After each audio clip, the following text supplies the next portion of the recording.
Good evening, ladies and gentlemen. Coming to you live from the outskirts of the internet. This is the Gaming Saloon from March 12th, 2022, with your host, Speedburger2448 and Ramp It Up Salon. Hello. I don't know if I want to say I pulled a 180 on the game, but I think I understand the game now because of seeing someone play a demo of it. At least somewhat. What game? That Strangers of Paradise game, the grimdark Final Fantasy game.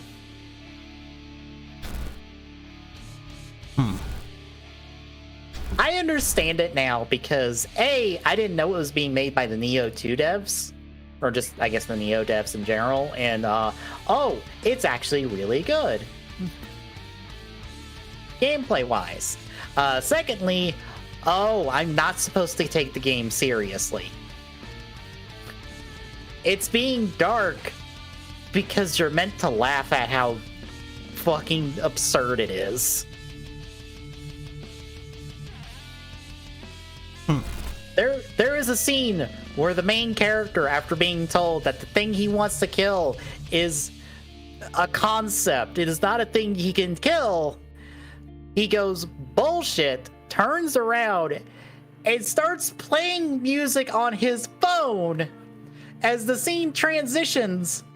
And then after the transition, we follow up with the characters who have presumably walked with him for some time while this music is playing, only for him to then stop the music and then start a conversation.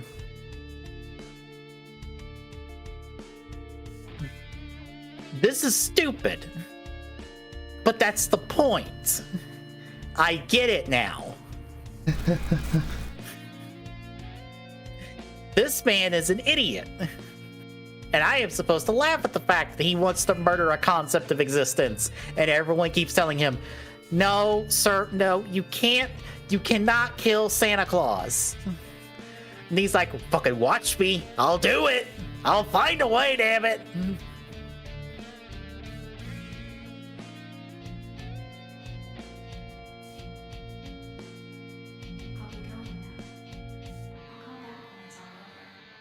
Yeah, I understand that now.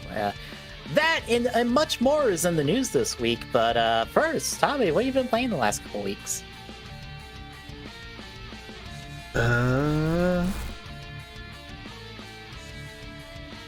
I've picked up Arceus.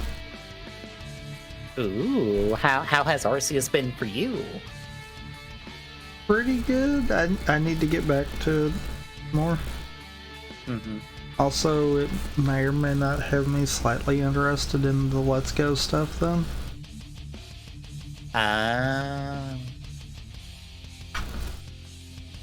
Because while I felt like that system was stupid to begin with, it's like, yeah, it's actually not as bad as it looks. Yeah.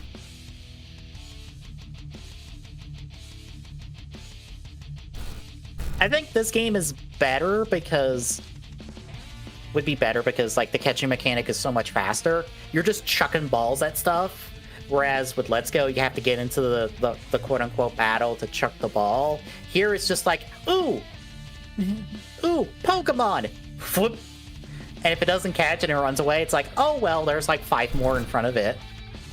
Like you could try again. That's true.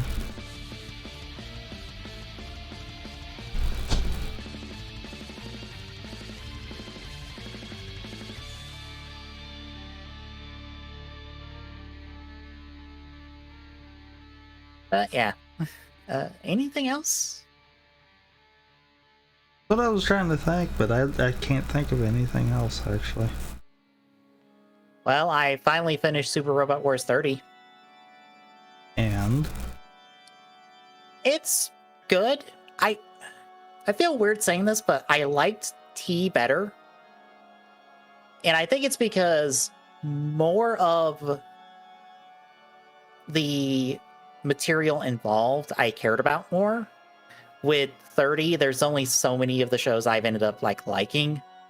pretty much all of the Gundam stuff in 30 I didn't care about after a while.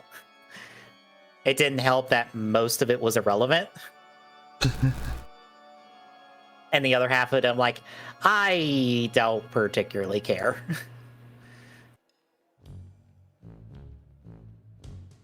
And I also just like that T's structure was a little bit better, because T, you just go from mission to mission to mission. In 30, it's a little bit more open. You can kind of pick the order of missions you want. But that kind of leads to... I feel like there's more missions than necessary in 30. So it feels a little bloated. And I also don't like the, hey, here's some extra XP in kill count to your characters to help them level up and stuff, is on this map screen that takes forever to navigate through. And it's only like a dot, like one of these dots on a specific map that's full of dots. And it's just like, it's just too much of a pain to do after every mission, to find which of these dots has the thing. I preferred it in T, where it was just, all right, pick 8 of your units, they get extra kill count, or they get extra EXP, or they get you extra credits, or they get you extra something else I forgot.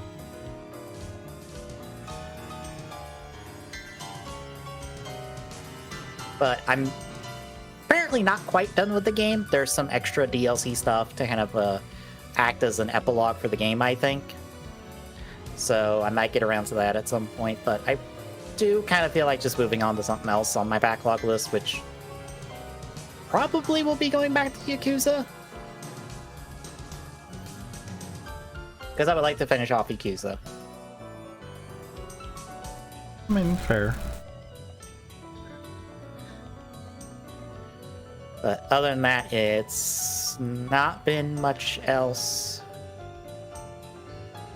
I got one custom thing done. I did the FICE form for Revi, but I want to do some touch-ups and stuff on it. So it's done, i.e. the majority of the work is done on it, but there's still some painting and stuff to do on it. I got the others in, and it just went, well, more work for me. Yay!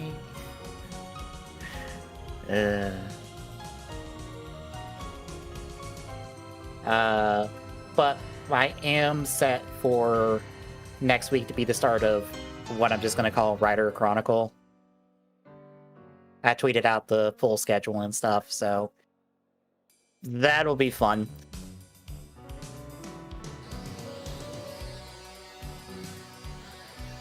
But other than that, not much else.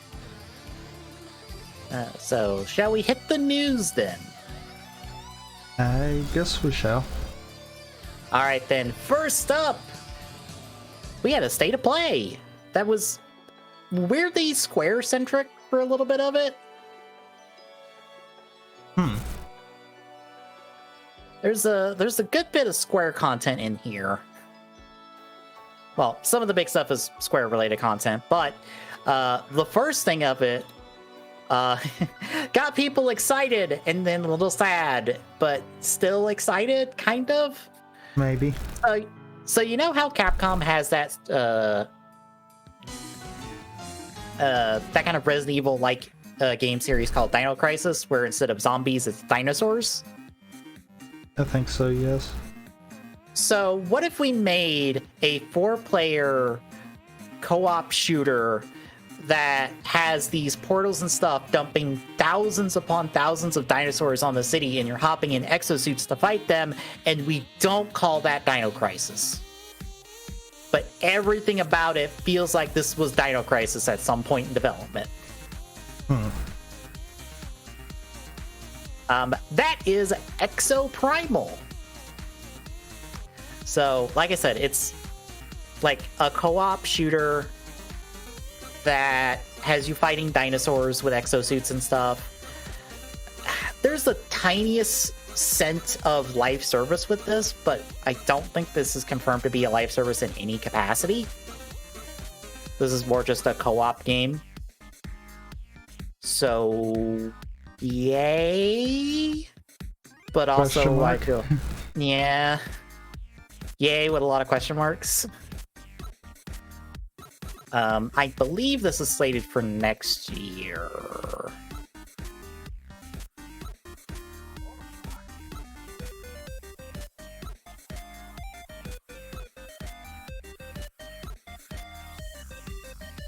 Let me double check. Yes, this is slated for next year. It is from Capcom, who own Dino Crisis, and it's running on the RE engine.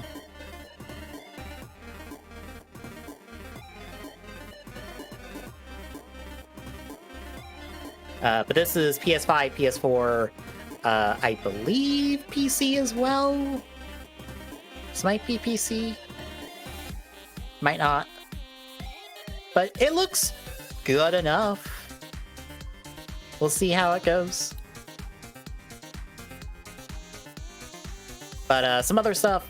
Ghostwire Tokyo got another trailer before it releases the 25th. Stranger of Paradise got another trailer before it comes out next Friday. Well, next week in general, there's like 3 different days it technically comes out because of early access from pre-orders of specific versions and all that hoopla. So next week in general.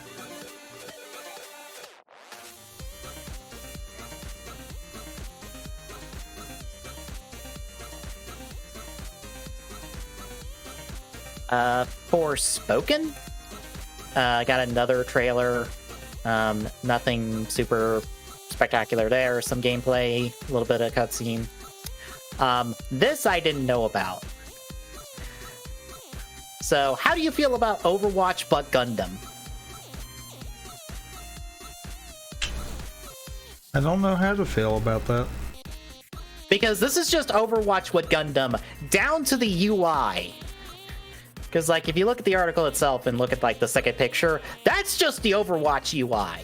That's literally the Overwatch UI. I don't know how else to describe this. It's Gundam, but Overwatch.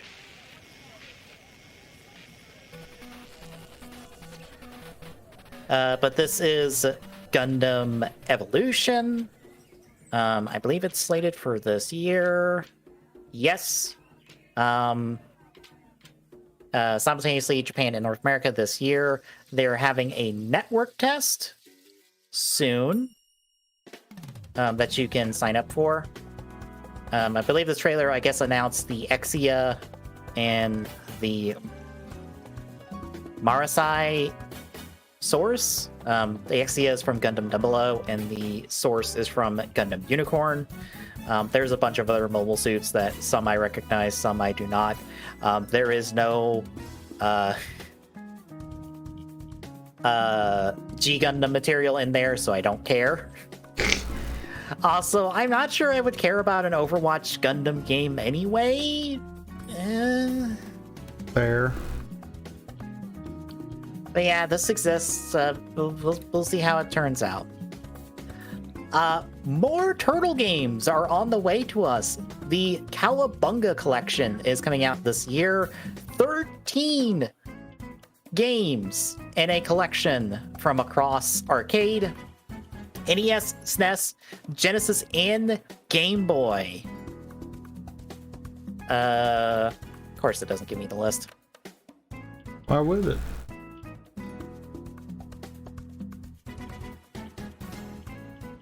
You know, I'm not wrong. Yeah. So in this collection will be Turtles for the arcade, Turtles in Time for the arcade, Turtles for the NES, Turtles 2, the arcade game for NES, which I believe is the NES. It's just the NES version of the arcade game. Turtles 3, the Manhattan Project for NES, Tournament Fighters for NES, SNES, and Mega Drive. Turtles 4, Turtles in Time for the SNES, the Hyperstone Heist for Mega Drive, Fall of the Foot Clan for Game Boy, Turtles 2 Back from the Sewer for Game Boy, and Turtles 3 Radical Rescue for the Game Boy. So, a ton of Turtles content on top of the new Brawler that's coming out. This will also have online play for several of the games. I don't know if it has rollback for the fighting games. I can't wait for it to have rollback, and I'm like, of course it has rollback. That is the thing you have.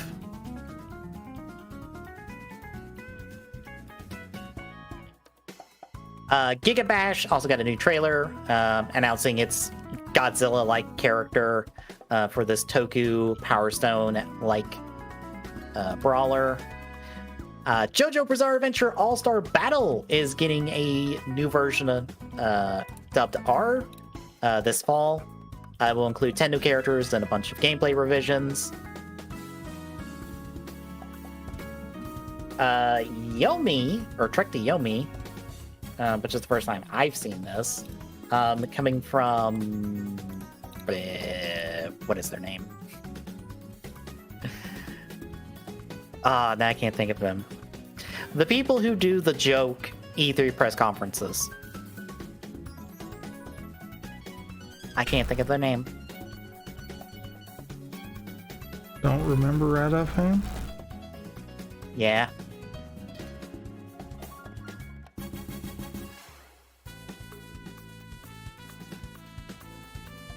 Devolver.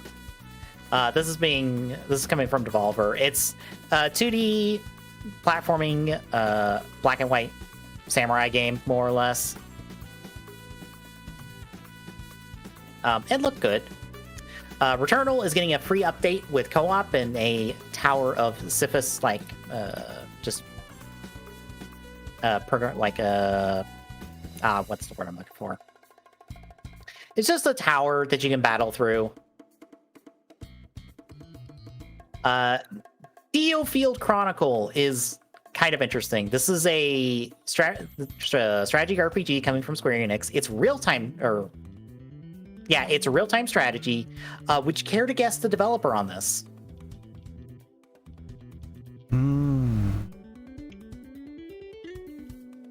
Who?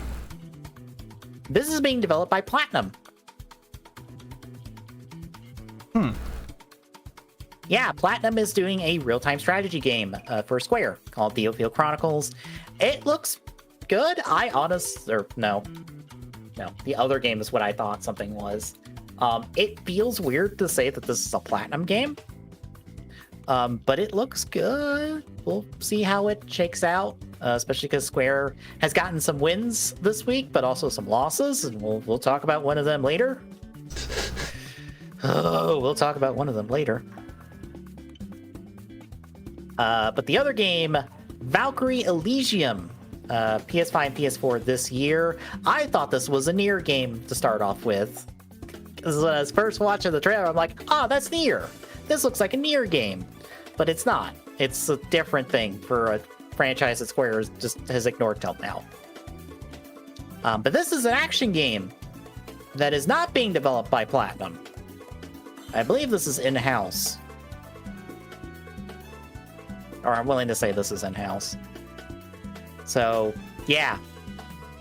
That is the state of play. Anything really stand out to you? Not really. Fair. Like, there's some interesting stuff here, but like, nothing of it catches my attention immediately at the moment.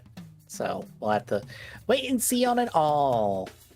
But speaking of Overwatch from earlier, you know how Overwatch 2 was in development hell?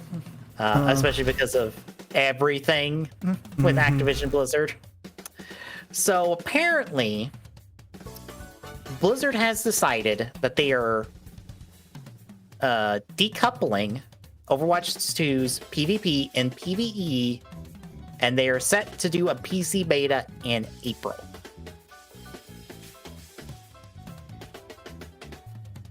This beta is PvP. You can sign up for it to get access over on their website.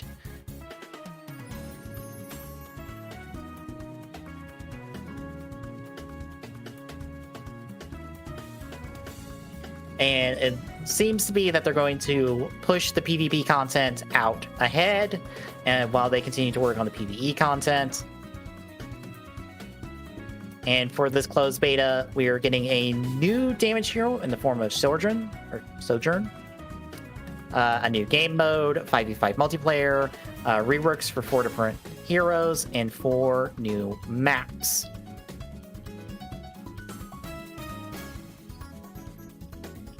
And it will be a progressive beta. They'll be granting access in phases, and they'll be adding more players as they progress.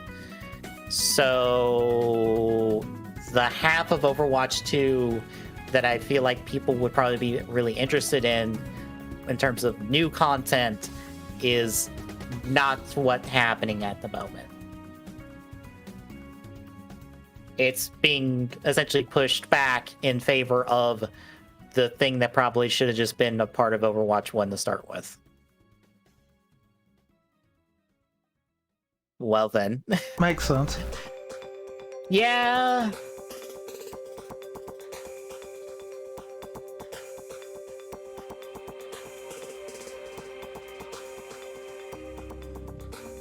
So, yeah, Overwatch 2 continues to face development troubles. We talked about this a bunch on Sunday, but I figured just put it in here officially since, it's a thing that we would normally talk about on the show. Gen 9 for Pokemon got announced for Pokemon Day. Yep. We've got our new starters. We're also getting a Daybreak update for Arceus. We'll just take part in some new investigations. I follow up with some mass outbreaks of alpha Pokemon and the like. That's already in the game. The mystery gift Shaman for Diamond and Pearl. The Lola update is coming come to Pokemon Go. And then Unite has Brillion. And Master EX has some new content, so is Cafe Remix. And there will be an online Pokemon anime for Legends Arceus. But yeah, Gen 9 is here, and I still don't know how to feel about it.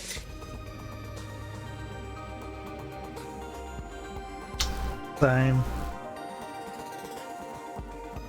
Like, we are a full week away from when this was announced, and I'm like,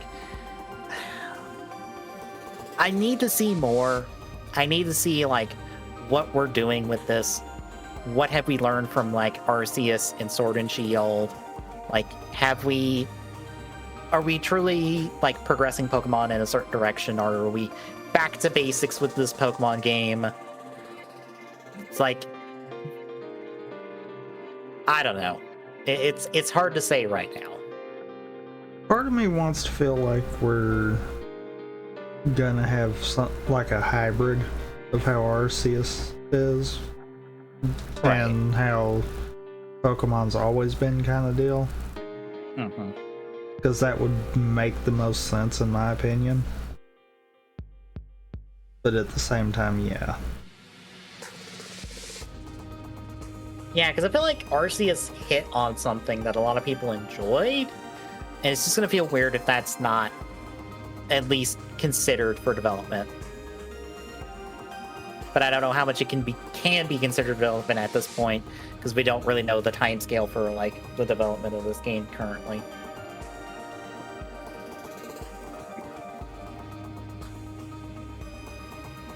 But back to more development troubles. Halo Infinite, a game I still have not gone back to at all. Same. So, you know that co-op stuff they were supposed to have? You know that co-op stuff that'll probably never happen? Yeah, it's now been pushed back to May. With their second season for the multiplayer, I think in the game at the moment, they have pushed back co-op campaign even further.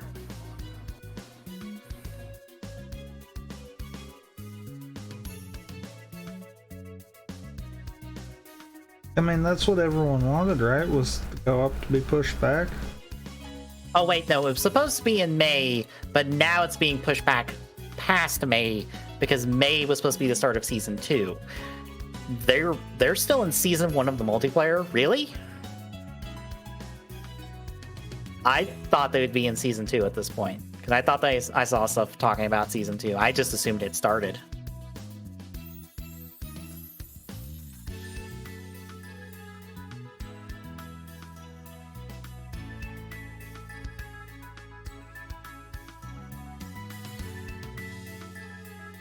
But so far, it looks like Forge will come with Season 3. Whenever Season 3 happens, I guess the co-op might come with Season 3. So 3 years from now. Pretty much. I don't know what can bring me back to Infinite at this point. I think the whole situation I had just burned me from the game, and it's like, I don't know if I want to bother trying to make sure if the game actually would run for me or not. I just have preferred the Master Chief Collection and just went, it just does everything I need to do for Halo. I don't need more. I think the co-op would be the only other thing. Right.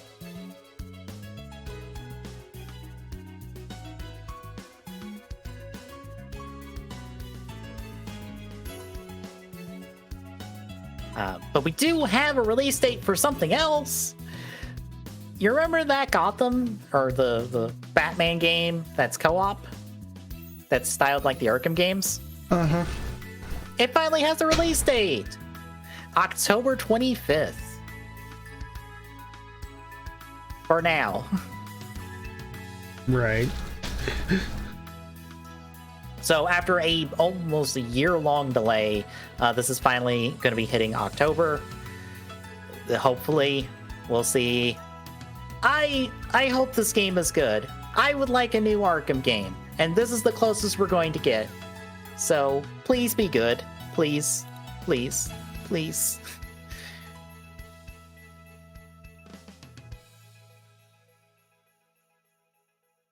But last up,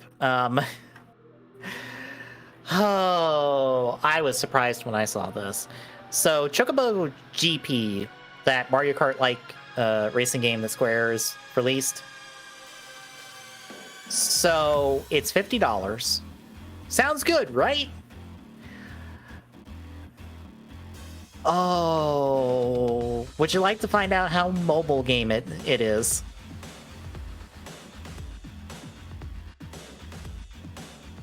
Part of me feels like no.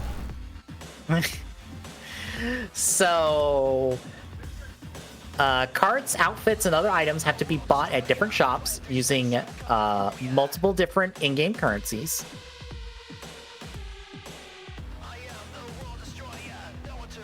I believe one of these currencies is limited time, meaning it expires. There's expiring currency in this game.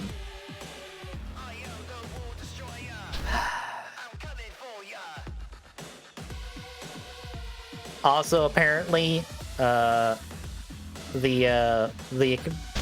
currency that required money was not in the build that was sent out to reviewers. Well, gee, I wouldn't know why.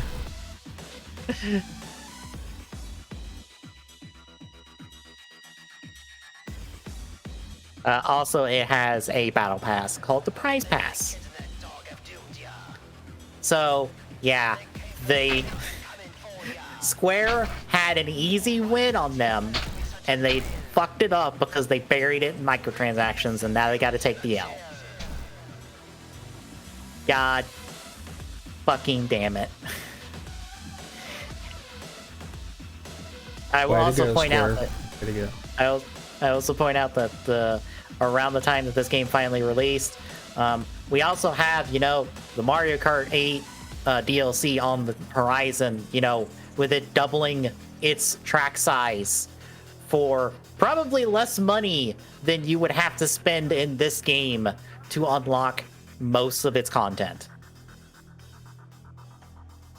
It worked, Square. It worked. Bravo. So, yeah. Square just can't win for losing sometimes. Because apparently triangle strategy is really good. I've heard it's really good, and unfortunately it is not on the docket for me because I've got too many RPGs on the list, so I gotta pick and choose for a while.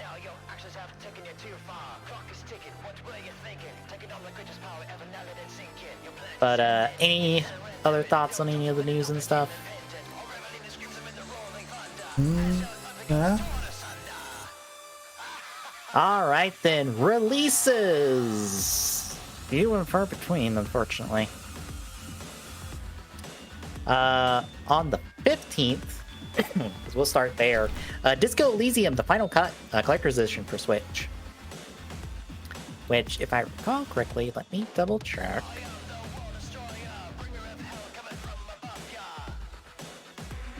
Yes, I saw Ty play this game I think a couple weeks ago. It looks really good. Essentially, it is an adventure game, but there are no wrong choices.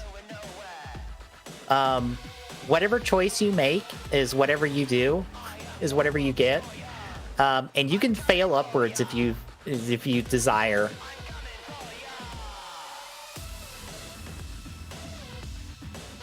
It looked really fun and funny, because like you could just pick something real stupid and the game will just go, all right, you're doing that stupid thing where you're trying to break open a door that can't be broken open. I hope you're okay with your shoulder being hurt for a while. Yes, all right, you did the thing. Do you want to try again? You want to do something else? All the while, your partner is just with a straight face, just like, well, this is my day. This is who I deal with every day. It looks really fun. We also got Grand Theft Auto 5 and by extension Grand Theft Auto Online coming to Xbox Series X and PlayStation 5. Stranger of Paradise Final Fantasy Origin, the Digital Deluxe Edition, is coming out early for PlayStation 5. On the 16th, Paradise Killer for Xbox One Series X, PlayStation 4 and 5. Life Quest for Switch. The Moose Man for Xbox Series X. On the 17th, Arcade Archives Rolling Thunder for PlayStation 4 and Switch.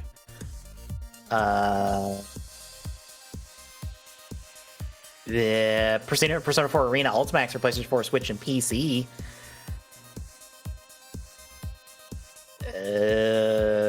Trivial Pursuit Live for the Stadia. The Stadia is still getting releases to this day, and I am surprised every time.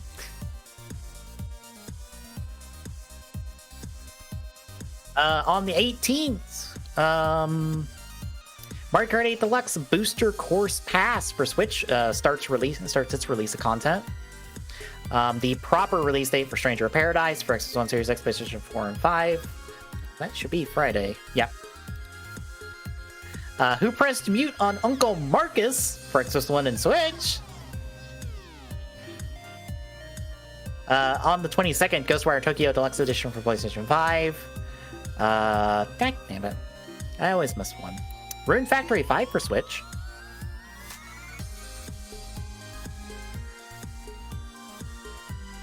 On the 23rd... Oh, wow. I missed an entire day. On the 23rd, the 24th. Yep. Yep, that sounds right. Obviously, there's nothing on the 23rd. 24th, not much else standing out. The Master Moat Chronicles for Xbox One, PlayStation 4, Switch, and Stadia. On the 25th, wow, there's just several things I missed. Ghostwire Tokyo for PlayStation 5. The new Kirby and the Forgotten Land for Switch. I've seen the demo for that. It looks very good.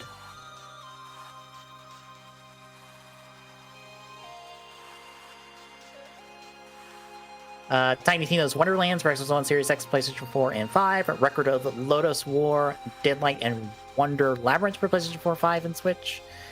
And that is pretty much it. There is not much on the releases right now. I mean, makes sense. Yeah, it's early in the year. But that takes us to quick draws, and I have one as an example of things to look for on Twitter, because there's not a really good central location for all of this. So there's a Kamen Rider Expo this weekend. They have a ton of suits and props and assorted other stuff on display. But I'm using this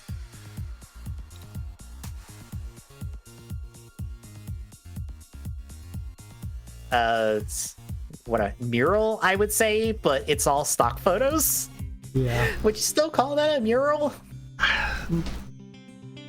Maybe.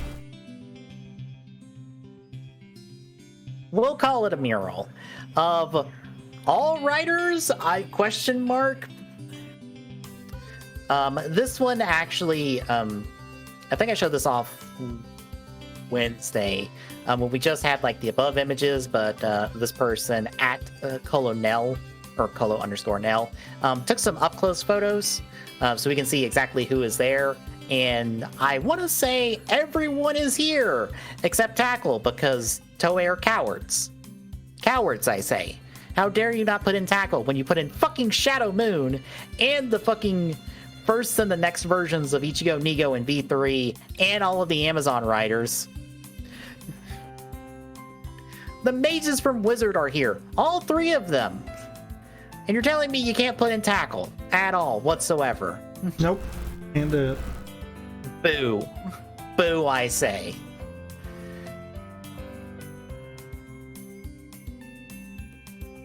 Yeah, there is an assortment of riders from across all eras. Even Canon Spectre from the Ghost Specials is here. And interestingly enough, the Revice stuff, it is up to date with the I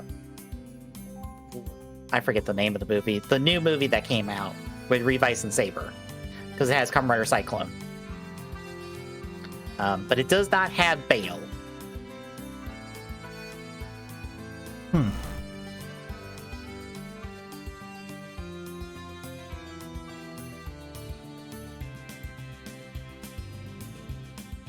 But yeah, this is neat and cool, and a lot of the other stuff that has been at the showcase was also cool. There's like the Cough in the Darkness from Kuga in like the article before Godai uses it, like the kind of like dusty one from like the first episode. The regular weapons for Kuga's forms and the abacus that is shown off in this week's episodes that we'll be talking about tomorrow are on display from Kuga. And so are other various suits and stuff. Out of context, there is a bottle of mayonnaise on display. You can probably guess why if you know the context.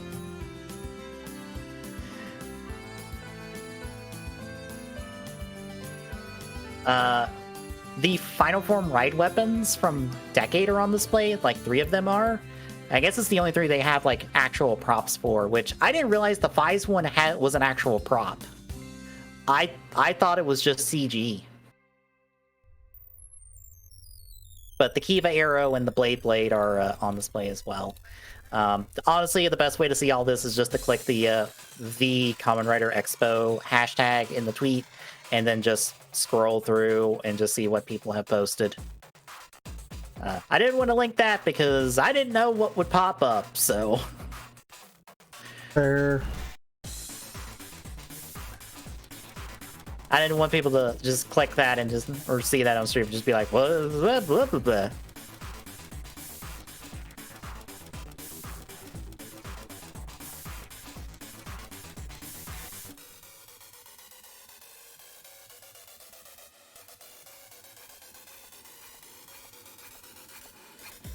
Yeah, neat stuff.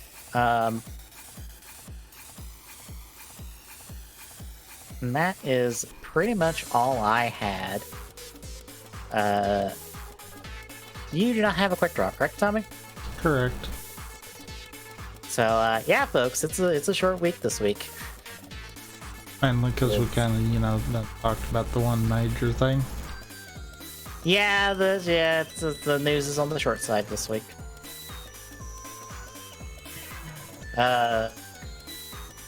I can say this: the spoiler I told you about the O's movie, that's true, because the movie is out now. I've seen full spoilers for the movie. Oh boy. Why? I don't know! It's one of those times where I'm like, why is this the trend with V cinemas currently? Why? This is not at all satisfying in any capacity. No. I literally watched the video of Taka from Kotetsu Toys Japan as he trying to give his thoughts about it, and he's like still trying to process the ending. And you can just see it on his face of just like, I don't know how to feel about this, but like I feel like I'm watching someone just trying to go, I don't want to say this is bad, but I don't know how else to feel about it. I mean, it's bad. I mean, honestly, from the full spoilers, kind of, yeah. It feels kind of bad. Kind of. We're following a bad trend. Yes, we are. And one that I feel like some of the writers are not realizing there's kind of no turning back from that point. Hmm. You are literally writing yourself into a hole. Yeah. It feels weird to say because the same week I read someone's fanfiction that is just, what if Emu and Parad started a group therapy with a bunch of other writers just as a, hey, we've been through shit. Why don't we just get together, talk about it, and work through our problems? Because, you know, Takaru dying several times over is fucked up when you think about it. Like, he's got issues. Yeah. Also, you know, remember his whole thing where he could see people's memories when he touched them? What if that was a thing he just had to deal with every day? Okay. I could agree with that, except for the fact that that was, like, uber plot convenient. Right. So, are we sure he can do it? This just says sure. And that's a daily thing for him. But you see where I'm going with that. It's like, yeah, they barely wanted to use that, so are we positive he could even do that? Granted, the story also brings up another point of, wait, Takaru, Makoto, and Alan all spent a very long time as icons? What if that fucked up their ability to feel things? Like physically feel things, like pain and stuff. Because they weren't in real bodies for a long time. What if that just screwed up their nervous system, and when they come back to real bodies, they're like, oh fuck, my pain tolerance doesn't exist. Or like, I don't register pain like I used to.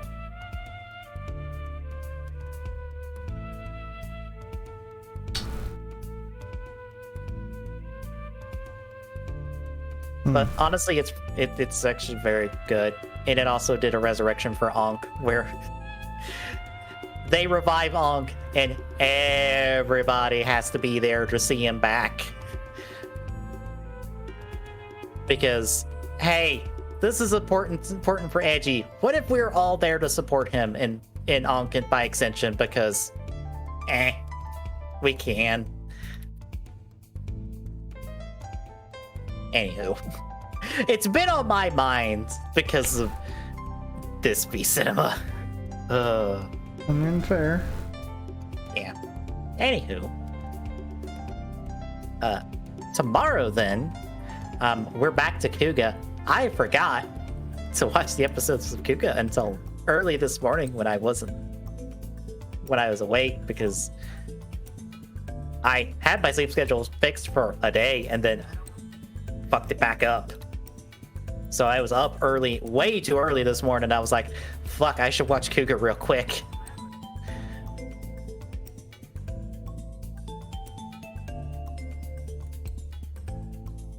That's tomorrow. Wednesday should hopefully be the end of Prime 3. Cross our fingers and hope the bosses be cooperative so we can actually, beat Prime. Why did I say Prime 3? It's Prime 2. You've done this twice. I'm aware. Prime 2. I'm waiting on the third one, and then I can make a 3 joke. Fair. But yeah, we should beat Prime 2 this Wednesday. Thursday, I start Rider Chronicle, and we're going to be taking a look at Summon Ride and Gran Yobu no Shocker for the NES. And then next Saturday will be a rampant gaming of some kind. Yes. Mm-hmm. So if you like what you're seeing, folks, drop a follow. Really appreciate it. Chipping away at that affiliate goal. At TCSoon on Twitter gets the updates when we go live. Next mission point, Discord and chat. Gets the Discord link. Drop by. Say hi. See you tomorrow, folks.